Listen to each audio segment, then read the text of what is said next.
Last but not least, I would also like to introduce Teboho Ngwenya, founder of Onke Solutions, developers of the Bantu app that is aimed at preserving and promoting African languages in the digital and print media space.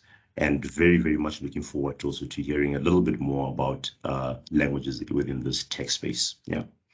To get started and straight into it, I'm going to ask each of our panelists if they can please introduce themselves and share a little bit with us about their work and in the African languages spaces, and why they have chosen to work within this linguistic literature space of African languages.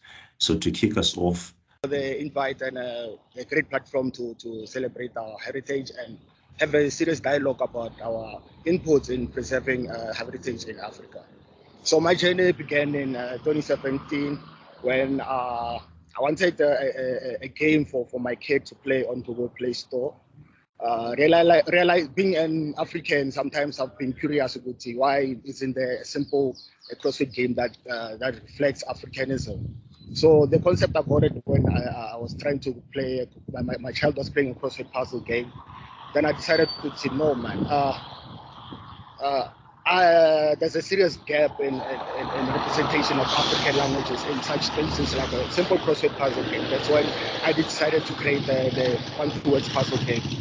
The game is available on Google Play Store for download. It features 23 African languages, and it's all most importantly free. So throughout my journey, 2017, the CrossFit puzzle became with 11 official languages. That's when I got an invite from HIVO to go to the African Conference of African Artists to showcase what they are contributing to society. So through the journey, I got that inspiration to also include other African languages, because different contributions to society. So being there representing South Africa, I got some serious insight. That's when I decided to add Swahili, the Oromo, and all east, west, south regions of the continent within the puzzle game. So my journey in preserving languages is not to make false statements on the internet, but just put in the work and just make a digital footprint of Africanism in the space. So I appreciate the opportunity to share my story. The tech space enhance the learning part, right? So that people can therefore better, one, enhance their knowledge of the languages, use them, and potentially, and I mean, maybe this is probably far reaching, right? As we talk about, the ecosystem, whether it's in our access to services or in the media space, how can tech help us to kind of enhance the learning side of it so that these languages continue to kind of live on?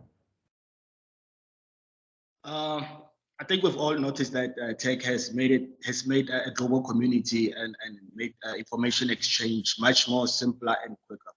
And through such simplicity of things, we should also inject our values and our cultural beliefs into such an ecosystem.